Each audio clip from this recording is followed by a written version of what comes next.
sound, nothing seemed to work. What's going on, everybody? We're back again. Campbell's Rig Rundown, episode 13. Unlucky 13, lucky 13. It's going on how you want to look at it. But these things keep rolling right along, and we got another guitar player with us today. I mentioned before, you know, we might start throwing some little deals in here for the store if you subscribe to our YouTube channel. So be sure to watch this thing all the way through. We might have a little nugget we might throw for you in there, and you mention it when you come into the store.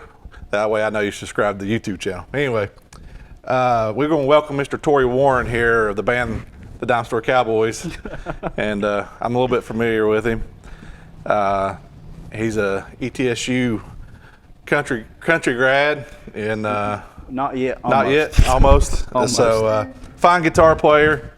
Getting around to where maybe he's settled on a rig. You know how we change rigs and pedals and amps all the time. So he's settled on something he really likes right now, and we figured we'd get him in here and talk about it. Yep, at least for this month anyway. So yeah, we'll just jump right into your rig, and I always start with the guitar first with everybody. And you have a fine looking Fender Telecaster here. I think it's the American Special. American Performer. Yep. What the Specials used to be. Yeah. So all the same stuff. Fender's changes their names all the time. But this one's kind of a unique Telly, and you know the brands and the stuff you put on here, so I'll let you just go ahead and discuss what you got on there. Yeah, so let's start out with the most important piece, I guess, or the coolest one in my opinion. So I got this Peters G&B bender. Awesome. You can order them off eBay for I got 150 around that area, and had good old Tyler down here put it in for me because he's really good with doing that kind of work. But yeah, so this is just like a G bender, typical like half step bend and then B on the bottom for a whole step. So you get like that kind of like suspended kind of chords that are just like kind of pedal steel kind of sound.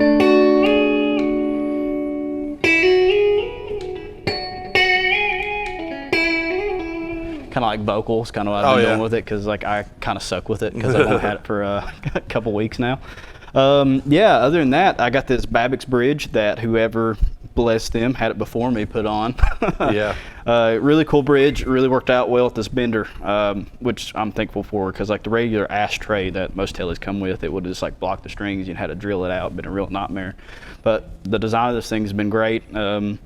Everything else is fairly stock on this thing. Stock tuners. Yeah. And it stays in tune pretty well with the bender. Yeah, that's something I've really been surprised about, is it hasn't really offered to go out of tune on me at all. Because like you can like really kind of like, and it still holds pitch. Yeah, so that's a great option for people that look into the Telecasters and really want like a good B bender or something, that where the whole back end of the Telecaster has to be routed out or drilled through the body for a Glazer style bender. This is a cheaper option for you. And they sound wonderful, and you can have both the B and G on there at the same time. Yeah, I will say the only like kind of little inconvenient thing, but it's kind of cool for you to think outside the box. You have to really do. If you play with the regular pick, I struggle actually pushing all these benders, so I had to switch over to like a Fred Kelly kind of like Jazz 3 style thumb pick. That way I can still like pick and everything, but use my palm while I play, which has been a learning curve and a half. So. Yeah, so it takes some getting used to. So since then, you've added the benders. I noticed you've added a volume pedal, and that's to kind of get that pedal steel vibe going without having a pedal steel. Yeah, that's all I'm trying to do. Is I'm trying to be like a cheap imitation of a pedal steel. Yeah. Is really all it is, because I've been trying to get one. But they're so expensive. Yeah. But yeah, you can do like those like little cool swell.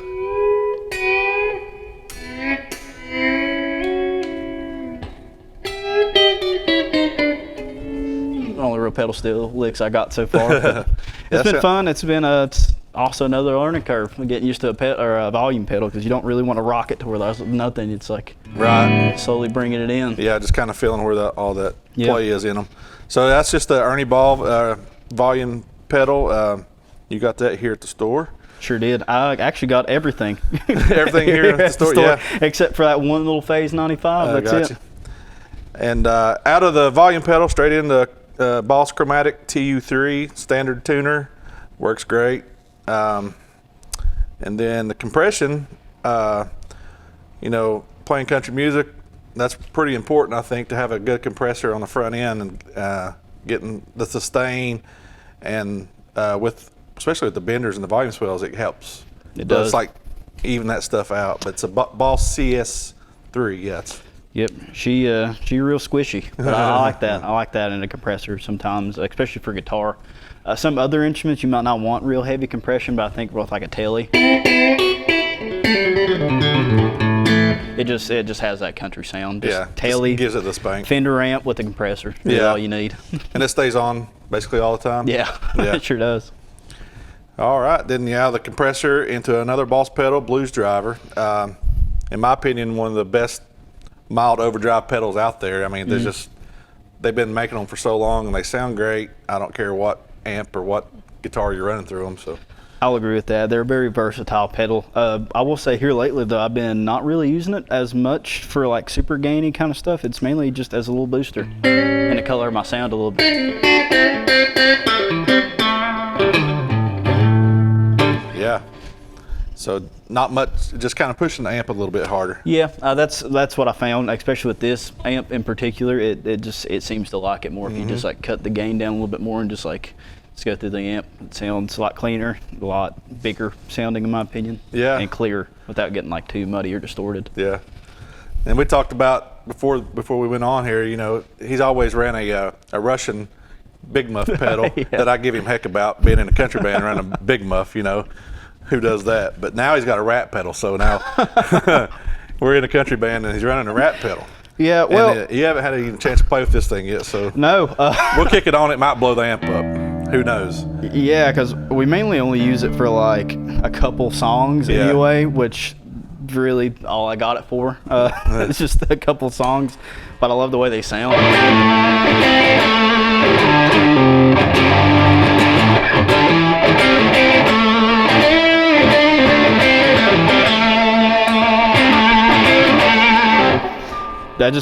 They're fat. That's what can I say is like I think they're pretty fat sounding right now. I should probably roll off the filter a little bit more, but yeah, though out of the box, I love though, a rat. Yeah, for like the price of them, dude, it's impressive. Yeah, that's one pedal that still you can get under $100. Yeah, and it's still, I mean, it's a classic pedal for sure. Then another new pedal you just added was the MXR Phase 95, which is the mini version. I think you can do like 2 different kinds of phase on it. Is that right? Or? Yeah, it's actually 3 from what I understand. Oh, really? Here, I'll kick it on real quick. So yeah, so right now it's kind of running like a Phase 45 kind of sound. And to be honest, I'm not very good at telling the difference between the different circuits, but it's cool you have that capability. So you, when you push it in, I believe it's the Phase 90 now. Which to me sounds a little bit warmer than the 45. Warmer and a little bit more swirly sounding. Yeah, and then you also have the script mode on it too, so you have kind of like, it's like a 3-in-1 kind of deal that they have. It's a really cool pedal, and I will say with as much as I actually use phaser, it's a great alternative. Because like the only songs I can really think of is like you got your Waylon stuff that's like the but it's good to have that option just for like those few country songs that use phaser and 70s country. That's in the trick everything, right there. Yeah. Phaser. Not just Eddie Van Halen. Yeah, not just Eddie Van Halen. Waylon Jennings, all of those guys. Yep. Jerry Reed, the big one. And then at the very last of the chain is just the Boss DD8. Yep. And you use it mainly during solos, or you pretty much leave it on as a slapback thing all the time, or? So I prefer to keep it on all the time unless it's causing me issues. Like if I can like noticeably hear like I'm hitting something, and then it just like it runs away from you or something. I turn it off, but for the most part I do keep it on because I kind of like just using it more as a slapback, or it's like just a little bit of a delay, like nothing like too crazy. I just think it makes your sound a little bigger. Yeah, it sounds a little fuller for sure. Yeah, and I usually, so with the DD8 it has a bunch of options, like you have an analog, digital, or like the standard mode. I usually keep it on like warm or tape, and sometimes shimmer if I'm feeling spicy. Yeah, and then you got that little tap tempo source audio box just to tap in the delay timing. Which is awesome. I use that for every song that we play, unless I forget which happens sometimes. But like usually, like if we're playing, I'll just try to set it like to a good tempo that kind of blends in, where it's not really sticking out that much, because I don't really like it when delay is like super noticeable. Yeah. But I do think it makes like your instrument sound bigger and kind of more I think full. so too. Yeah, especially in solos too. Yeah. And then the other little pedal sitting off to the side is just going to the amp here for your vibe and reverb. Yep, which is really cool, especially with this amp. Should we introduce? We'll introduce your amp there. Yep. Yeah, so this is a 68 Deluxe Reverb, which they have another great one over here at Campbell's. It's wonderful. It's probably one of my favorite amps I've ever owned. What I really like about this amp is I usually get through the custom channel, which is like Fender's like claim to be like a Bassman, like tone stack kind of preamp there. But what's really cool about the 68 versus like the 65, from my understanding, is like with the 68 you can plug into the custom channel and still like use your foot switch to control, like, I'll turn off the delay here so it's a little bit more noticeable, but you can still control like the reverb.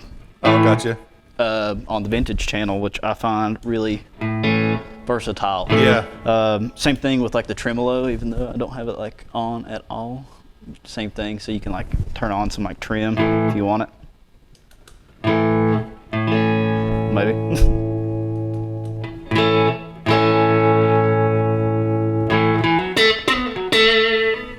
Yeah, so and then you can jump to 2 channels too, right? Yeah, I've done that. I've done that at our last show, actually, where I just jumped it from channel 1 to channel 1, and then mainly I was trying to, like, my mindset was using like the Bassman kind of style preamp for bass, and then the vintage channel because it's a lot more shimmery. Yeah. On the vintage, which is a really nice sound. Just kind of using this for the highs. It was different. It was nice too. I enjoyed it. And like I said before, we're all gear nerds. We've all had a lot of gear, and Torrey's went through a lot of amps, as I have too. So I'm not going to give him a hard time about it. But I think he's found one here at the Deluxe, and in my opinion, is just one of the greatest combos ever. And you know, for any style of music, even with perfect wattage for gigging and recording and everything else. Yeah, it's what it's impressed me about this amp, because like the 68 in particular versus the 65, in my opinion, reissue sounds more like a Deluxe than this one does. This is kind of like its own monster, I think, because that custom channel in particularly is a lot more rocking than the channel on the 65. So it works great for like the kind of fewer like kind of rock stuff that we do. Yeah. Yeah, I love this amp. It's definitely the amp for me. I think it's been really good. Yeah, and as you can see on camera there, we've got it kind of propped up here, but we've got it sitting on, again, we've talked about these before, on these mud stand amp stands, made right down in Limestone, Tennessee. He's got a website, and we'll probably throw a link up to Mud Stand again. But he's been gracious enough to give us 2 or 3 of these stands for Dime Store, for Torrey and Travis using. And so we've actually got real people using these things that can talk about what you think about the mud stand. No, this thing is awesome. At first glance, it seems kind of like weird, because like really, I guess the most off-putting thing for most people is the foam, but I've never had issues with it. Like, it's never offered a break or nothing. Right. I think Travis, his dog got a hold of it, and it's still like standing. Like, it was like, it tried to chew it, but like nothing except a few little teeth marks. But so far, it's been great. And like, the most beautiful part about it is I can actually hear myself when we're playing, because the amp's facing towards me instead of like being it puts like it right at the right angle for sure. Yeah, so like monitoring's been easier, because we haven't really been running so much guitar in the monitor. So like, it's been helping me keep my stage noise down, which is like, anybody that runs sound will be like, you're amazing if the quieter you are. Oh, so, yeah, for sure. And we've talked before, like how they isolate some of the resonance coming off the stage or something that comes back up through your amp, which is mic'd. So you cut some of that out, and the quieter you can get your stage volume down, the better the out front sound is going to be. I think it helps keep your tone consistent as well, from what I've noticed, because like a lot of times your amp really just sounds completely different in the room that you're in. And even on like what it's sitting on, from what I've noticed, if you're like on concrete, it's going to sound way worse than if you're like on like a nice treated room, like on a hardwood floor, or like a rug or something like that. But this thing, it's like helped keep everything pretty consistent, and it's like helped cut down, especially those like real like kind of smaller venues where it's like block walls that you're playing in or surrounded by. It's been pretty good. I think it's Yeah, it's a I great feel sound really- amp and then the stand, and yeah, you got a great setup here for country and stuff. So again, Torrey with the Dime Store Cowboys, and if you've ever come watch us play, yeah, I do play bass in that band, and the guy behind the camera plays keys in that band. So this is kind of a weird one to do, I guess, having your own bandmate here talking about his gear that you see every day. But we got a couple shows coming up next weekend, which will be the weekend of the rig rundown when y'all see it. April 14th and 15th. April 14th we're at Capone's with Brothers Gillespie, which will be a fun night for sure. Then 15th we'll be up at Abingdon Vineyards. That's a Saturday, and that's one of the most beautiful spots on the river. You know, I love that place for sure. So again, we urge you to subscribe to our YouTube channel, and I've been talking about it a little bit in some of the social media posts that we might throw a little nugget out there. If you do subscribe and you're actually watching these rig rundowns and watching them all the way through, if you come in and mention that I mentioned on this rig rundown in particular that we'll give you 10% off of anything in the store, then we will give you 10% off of anything in the store. Just mention that you've seen it on this rig rundown with Torrey, and that you subscribe to our YouTube. And again, that's anything in the store you use, new, pedals, books, strings, it doesn't matter. 10% off. And so you buy a $3,000 guitar, that's $300. Yeah, that's a good saving. I'm going to try to use that deal myself, Dave, to be honest with you. But yeah, thank y'all again for doing this. I know like basically everything I own here has come from Campbell's. Yeah. The guitars even. They've been real nice to me, taking care of me. Any questions I have, like I've messaged Jason here at midnight. He's like, hey, is this a good amp? Is this a good deal? And he's usually like, not really. I'm like, okay, sweet. But that's why I ask. I don't encourage anybody to message me at midnight though. Yeah. But they've all been super helpful. Dave's been super nice, taking care of me and everything with everything here. So very appreciative of that. And we always come down. Throw a good nod into Tyler back here in the repair shop. He's done every one of your setups. Every single one. Like if I have like any issue with my guitar as well, I was like, well, this looks like an issue for Tyler. So yeah, and I'll tell you, you know how good our repair shop is with Tyler and Connor. And I was like, we are 2 weeks behind on repairs, and they just keep piling in on him to like, you know, he's coming in early and leaving late just to try to catch up on these things. But that's just a sign of a good repairman that people want to bring their stuff to him. Yeah, he's been really nice too. Like at first he told me like this thing's probably gonna be about 2 weeks out. Got it like 5 days later, I think. So he must be. We like, always estimate longer and hope to get it but back. he's been moving. So yeah. So yeah, y'all check out the Dime Store Cowboys. Selfishly, I would encourage you to go like all of our pages and social media. Gotta get that plug in there. We got a new, kind of a newish album. Still, you know, it's still doing really well. And it's, let's try this again with Travis Bentley on vocals. We've had some band member changes over the 13 years we've had this band, but Travis is great, and Torrey on guitar, Jason Vapor on keys, Adeline Delgado on drums, and Julia Wilson on fiddle.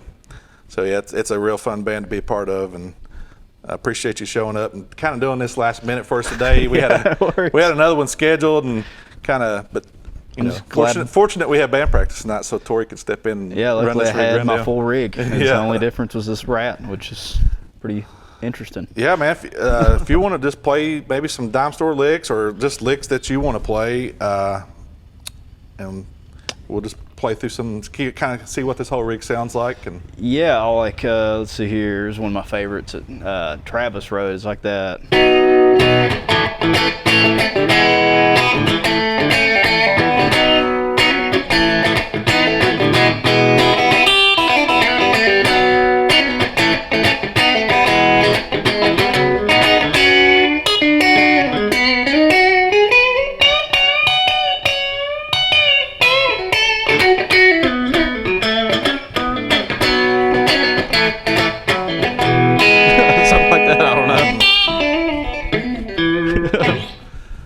let's hear something with the benders again. Oh, the benders. Yeah. What's something I've been doing with the benders, been trying to practice with. Another plug here, good old Lousy Shirt off our last record, that also written by Travis Bentley. Been doing this kind of, this real ambient kind of. because it sounds real pretty.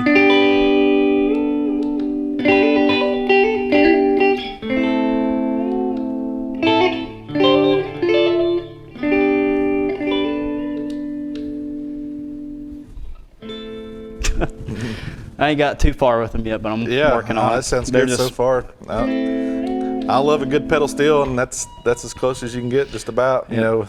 Yep, I just got to get to where I can work all three of them, where I can work this volume pedal with it. But so far, it's still harder than it looks. So I'll give anybody credit that can play really well at the B bender or G bender. It takes work for sure. really get one down. Thank y'all for tuning in and continue support of this Rig Rundown series. We have a blast doing this thing.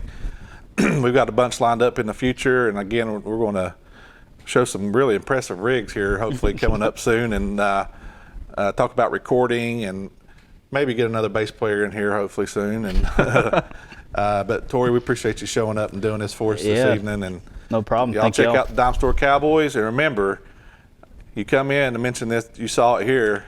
10% off anything in the store, used, new, doesn't matter. Just mention you signed up for our YouTube channel, and we'll hook you up for sure. And thanks again from Campbell's Music, and everybody subscribe.